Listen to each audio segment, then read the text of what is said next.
यहाँ पर हम सभी पूजने भगवान की उस पावन पुष्पवाणी का आचार्य बुद्धदेव महाराज के द्वारा रचित रहस्यशास्त्र ग्रंथ और उस पर लिखी गई पूज्य गुरुदेव के द्वारा रत्नाकर टीका के माध्यम से हम सभी उनकी वाणी का श्रवण कर रहे हैं। वास्तविकता में जिन देव की वाणी मोक्ष कल्याणी है, मोक्षदायिनी है, संसार के भ्रमण से भी छुड़ाने में कोई सशक्त हेतु कहा गया तो जिन्हें भगवान की वाणी कही गई। यूं तो हम सभी चतुर्गतियों में पंच पराक्रम करते करते ना जाने कितनी सारी योनियों में कितने प्रकार के दुखों को सहन करते आए हैं। यहाँ पर आचार्य भगवान उस संसार से भयभीत लोगों के लिए उस संसार से छूटने का उपाय बता रहे थे। तो कह रहे थे कि यह सम्यक दर्शन प्राप्त करो। बिना सम्यक दर्शन की औषधि लिए हुए जो मिथ्यात्व रूपी महारोग है वो अपना शमन को प्राप्त नहीं हो सकता है। तो आचार्य भगवान ने उस सम्यक दर्शन की बहुत सुंदर सुंदर महिमा यहाँ बता चुके हैं और सम्यक दर्शन के भेद बता चुके हैं।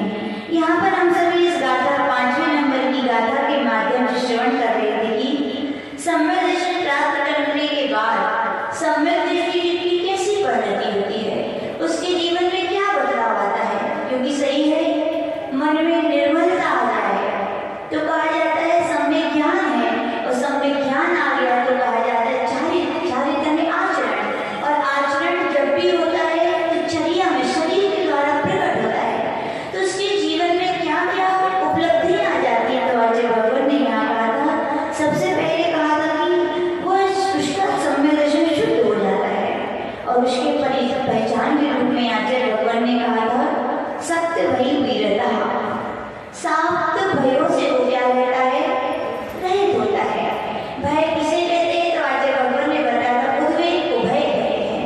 हमारा आत्मा का स्वभाव निराश होता है, और जब जब जिन जिन कारणों के कारण हम उस अपने आत्मा के स्वभाव को खो करके आकुलता आती है, हमारे अंदर उद्वेग आता है, हम एकदम से झटके से डर जाते हैं, उसका नाम क्या है, भय है।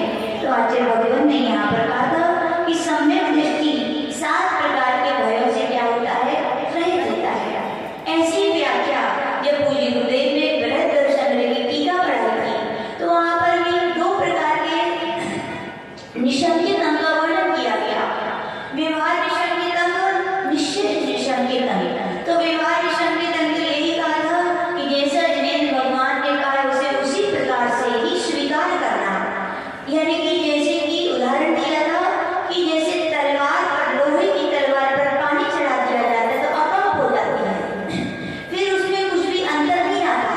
यानी कि कहा गया सम्यक दृष्टि ऐसा हो जाता है, एक बार अचल सुमेरु पर्वत भी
आ गई थी और उसका कोई उपाय नहीं निकला, उसका कोई निवारण नहीं हुआ। तब से बोले इन्होंने क्या कर दिया, मंदिर जाना बोले बंद।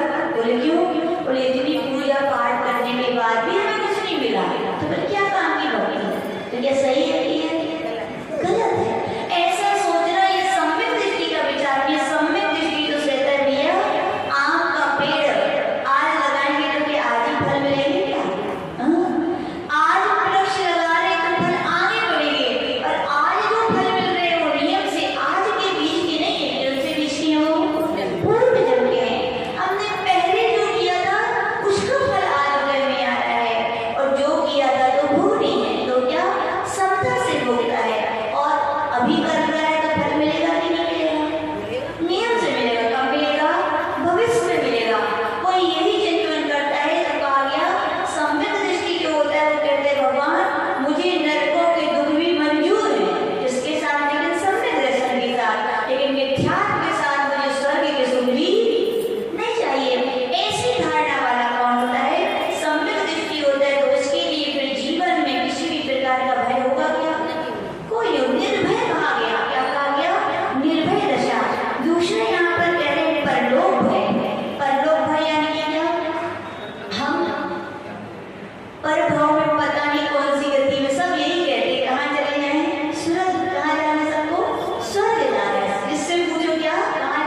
कोई कह दे भैया नरक चले हो तो क्या हुई, बोले हाँ नरक का वर्णन पढ़ो तो रोंगटे खड़े हो जाते मन से। यही एक एक श्वास से भी यदि पूछा जाए तो यही आवाज निकलती, अब ऐसे नरकों की पीड़ा नहीं सहनी।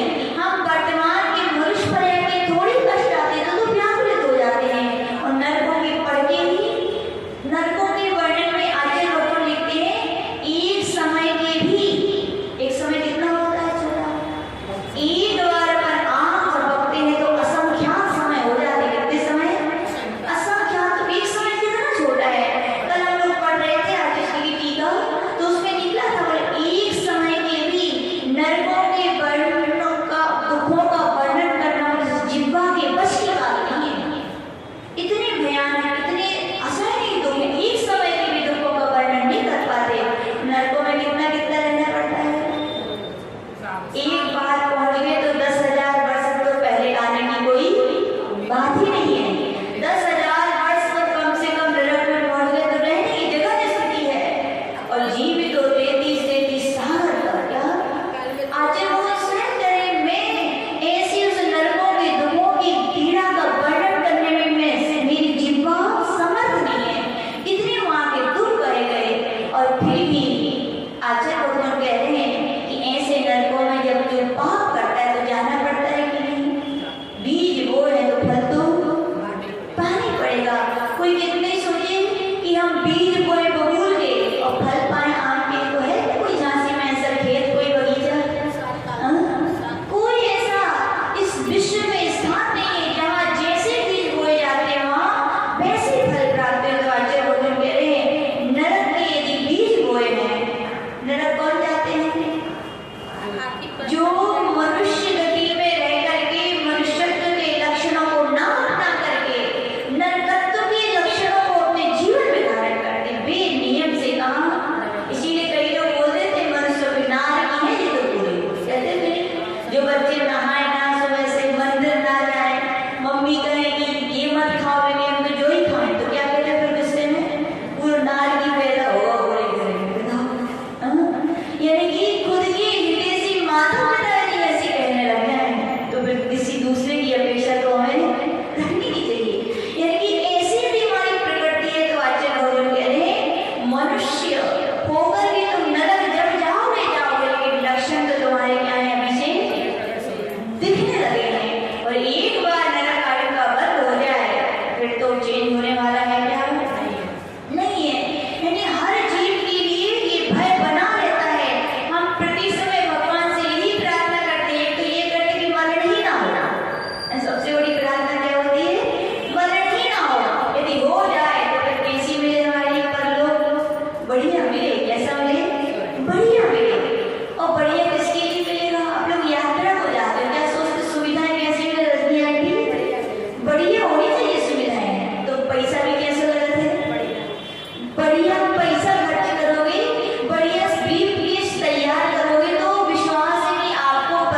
देखिए परिणामों की कितनी विचित्रता होती है कि अपन सोचते हैं कि परिणाम क्या है, वास्तविकता में परिणामों का उतार चढ़ाव भी साधना है।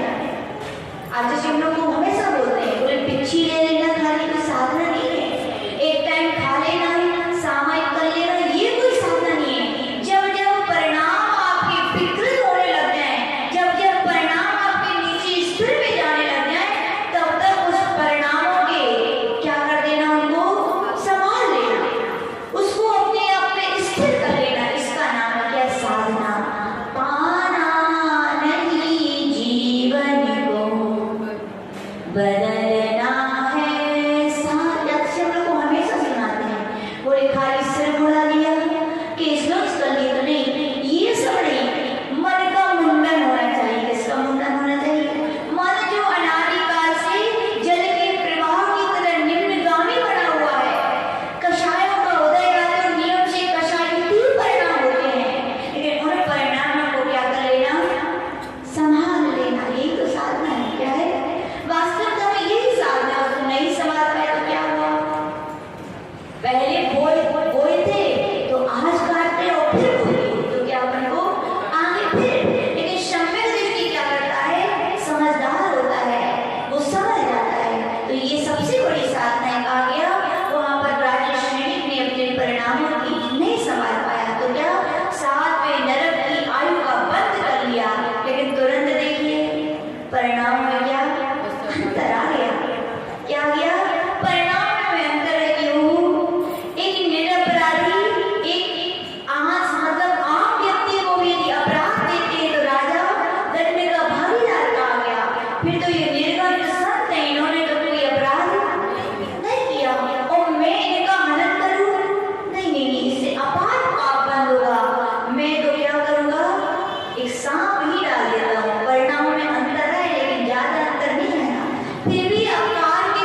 पिघलता है। सोचिए सुमेरु पर्वत बराबर लोहे का गोला एक समय में पिघल के पानी पानी हो, कितनी असहनीय गर्मी को कौन सहन करके आए? सब सहन करके आए हैं। यही तो चिंतन करते समय क्या करते बताओ? जैसे शरीर आपका वैसे तो हम लोगों का है, कोई अलग थोड़ी है। वैसे ही बस किसी चित्र में रुक लिया तो वहां इतना सहन कर रहा है, तो यहाँ तो कुछ भी नहीं है। और आकाश जी कहते हैं ये साधना तो कुछ भी नहीं है, अपन को मोक्ष प्राप्त करना है तो कैसी साधना करनी पड़ेगी? आतापन योग धारण करना है। आगे जाके सूर्य की जेठ की गर्मी में तपते हुए पर्वतों की शिलाओं की चोटियों पर बैठ के जब सूर्य के सामने मुख करके साधना करोगे तब वे अनादिकाल के कर्म के पिंड में टूट पाएंगे। अब इतनी साधना करनी है तो इतनी साधना से क्या डरेगा क्या? अरे नहीं, अपन तो क्या सहन करेंगे। तो वहाँ शरीर सोच रहा है इतनी गर्मी में कैसे सहन करूंगा। राजा था, राजाओं के लिए तो क्या गर्मी में तो पूरी वैसे महल है, ठंडी हो तो वैसे महल है, बस हर प्रकार की सुविधा है। ये चिंता में पड़े ओहो मैं उस नरक की वेदना को कैसे सहूंगा, उस गर्मी के लिए उस ठंडी को कैसे सहूंगा कि इतना ही वो सुमेरु पर्वत के बराबर लोहे के गोले का रस जब ठंडी गर्मियों के बिल में डाला जाता है तो वो भी क्या ठोस हो जाता है। इतनी ठंडी को मैं कैसे सहूंगा। यहाँ की भूमि एक बार बिच्छू काटता है तो कैसे लगता है? इतनी जोर से लोग चिल्लाते हैं, आते से सुनाते हैं। आते से चतुर्मा जब श्रियांश में बोला था तो चिल्लक कुंभ सागर जी थे, आपको याद होगा। यहाँ बोलिए आते विश्व सागर जी से तुमने चतुर्मा हुआ चिल्लक अवस्था कुंभ सागर। तो वो उनका और आदर्शी के साथ थे श्रियांश में। आदर्शी ऊपर पहाड़ों की गुफाओं में सोते थे और वे नीचे कमरों में सोते थे। रात में शाम को बिच्छू ने ऐसा काटा, ऐसे चिल्लाए बोले ऊपर तक आवाज आती थी। इतनी वेदनाएं आएंगी, इतनी चींटी बिच्छू का तो छोड़ो, चींटी काट ले एक बार लाल, जब तक वो लाल और चिट्टा शांत ना हो जाए बैठ तब तक मन वही जाता है। मतलब इतनी वेदना नहीं लगती वहां। तो वहां कितनी वेदना है? 1000 बिच्छू एक साथ काटे हैं।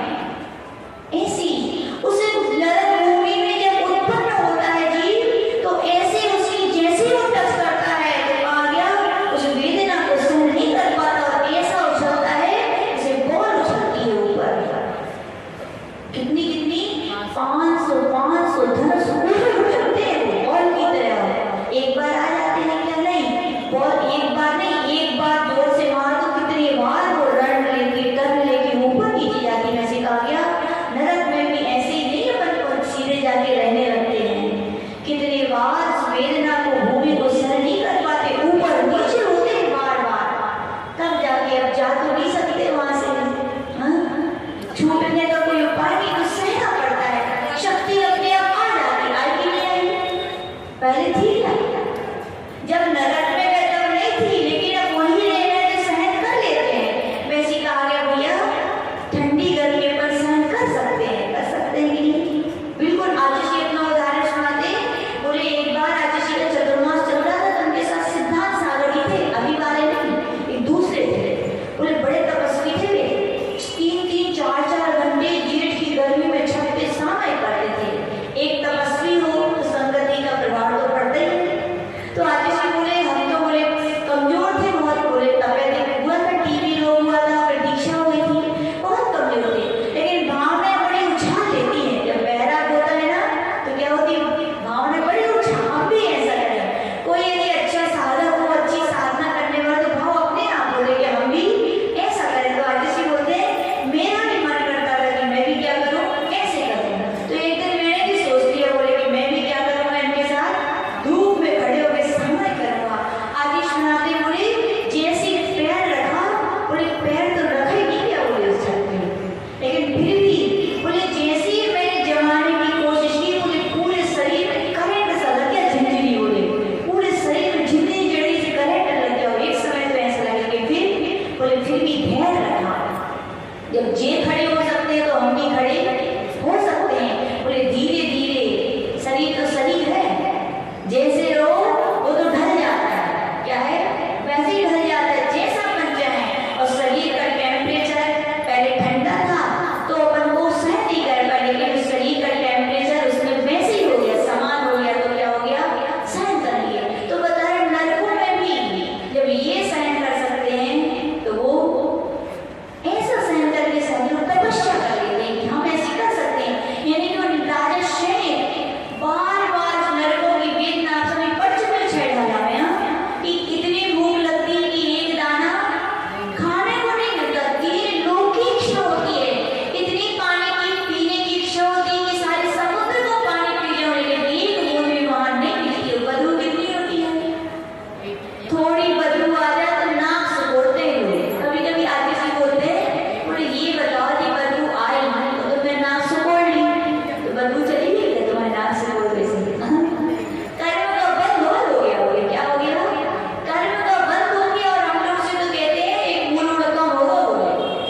फिर शिष्योषण में पहुंच गए।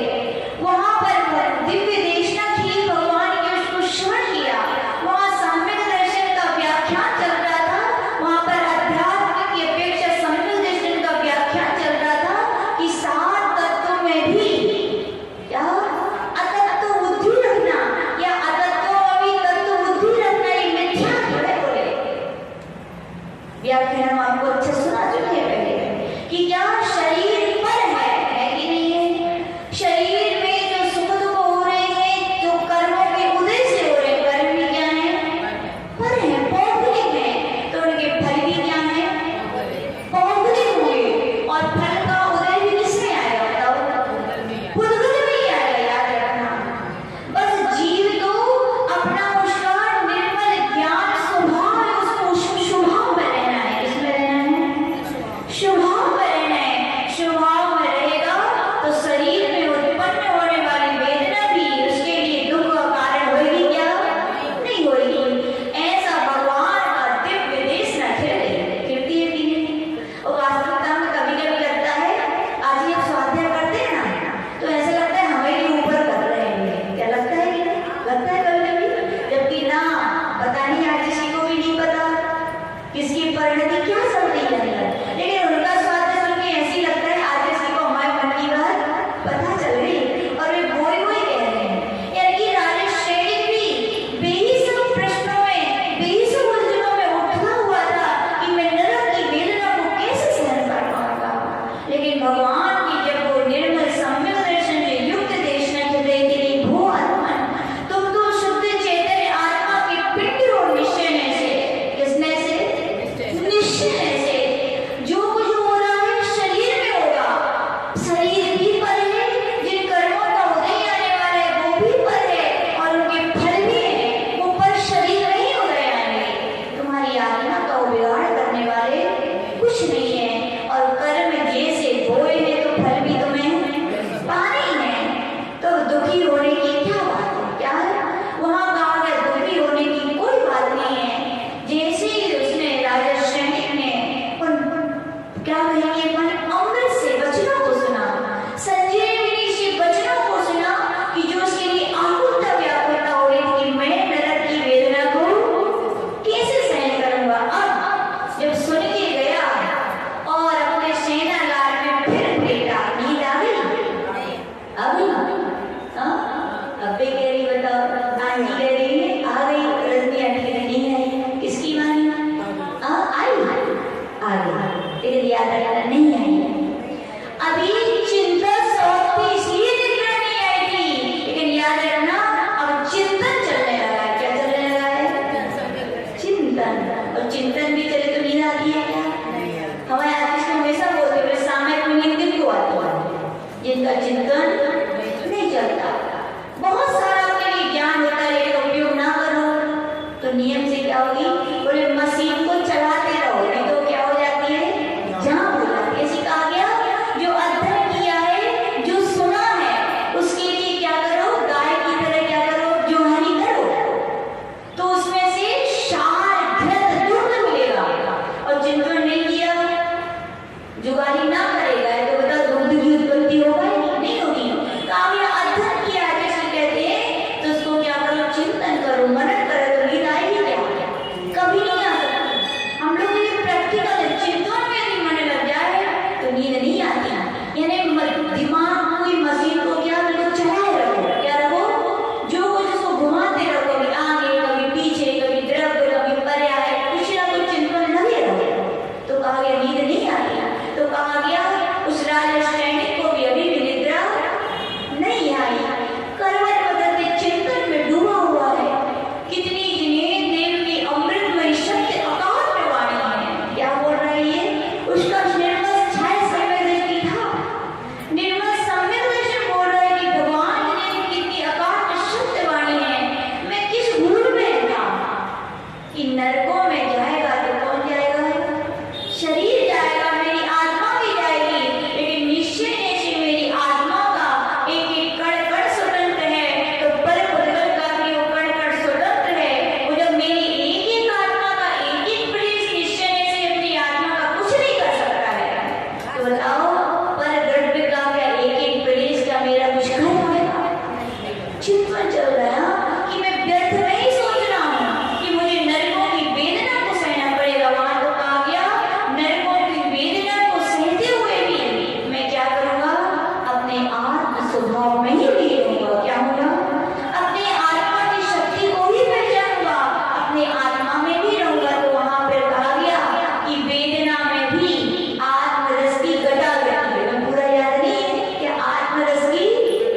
आती है कि नहीं? नियम से आती है। ज्ञान के साथ यदि कष्ट भी आए, यदि ज्ञान है तो वे कष्ट नहीं लगते, सह लिए जाते। सहते हो कि नहीं? तो सह लेते हो आप लोग। और जब ज्ञान नहीं होता तो वे कष्ट कैसे लगते हैं? बड़े पहाड़ से लगते हैं, बड़े बहुत भारी लगते हैं। एक एक समय लोग कहते हैं माता जी दुख के दिन निकालना बड़े सहते तो है ही पर हाँ हल्ला करके करते हैं। जी सही क्या सहना तो पड़ते हैं। बुखार पुराने लोगों को चढ़ता था, जब आज से सुनाते हैं, हम लोग ने तो नहीं देखा, आज से सुनाते हैं। उनके परिवार में किसी बुजुर्ग को बुखार, उन्हें हाथ पांव पकड़ते थे, ये भैया ये भैया ये भैया, और ये भैया और ये भाई करे से ठीक होगा।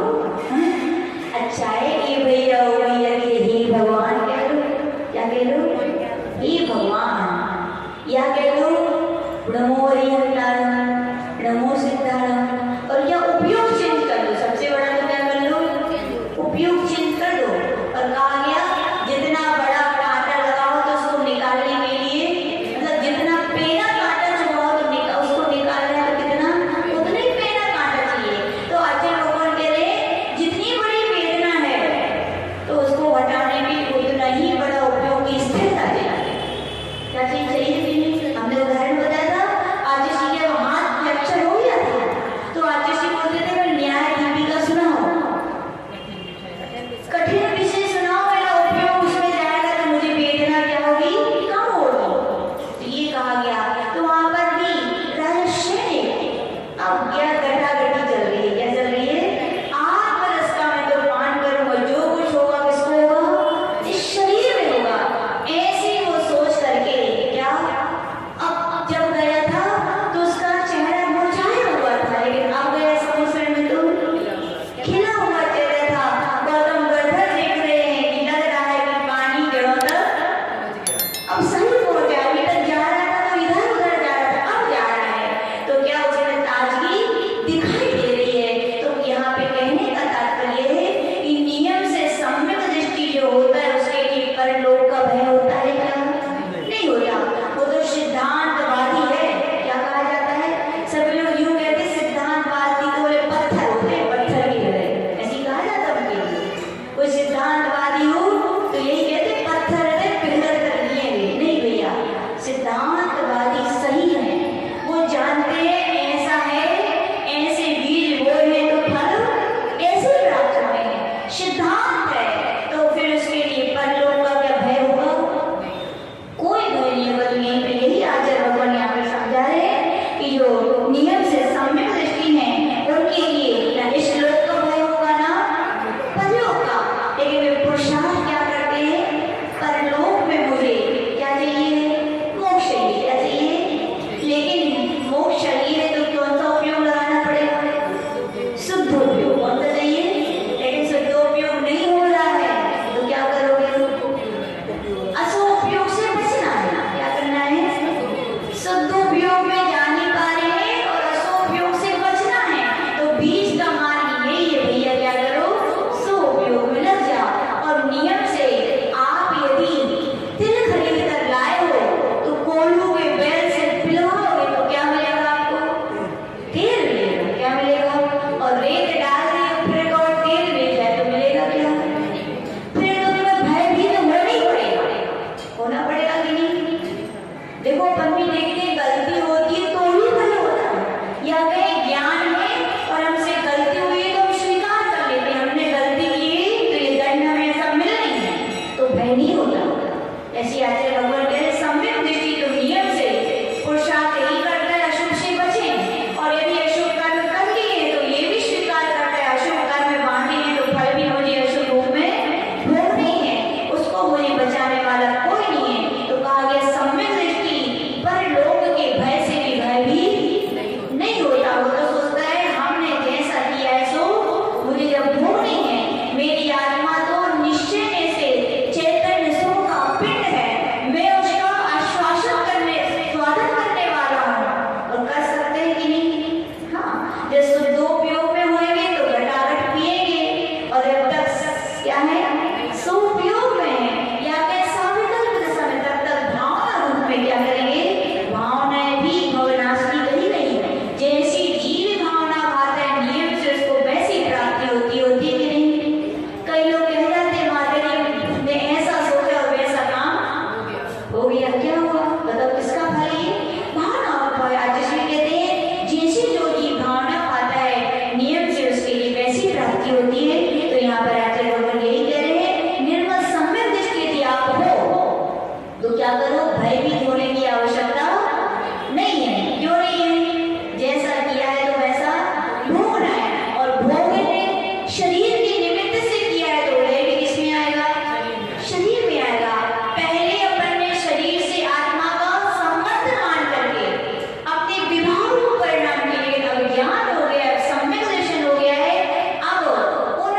खुद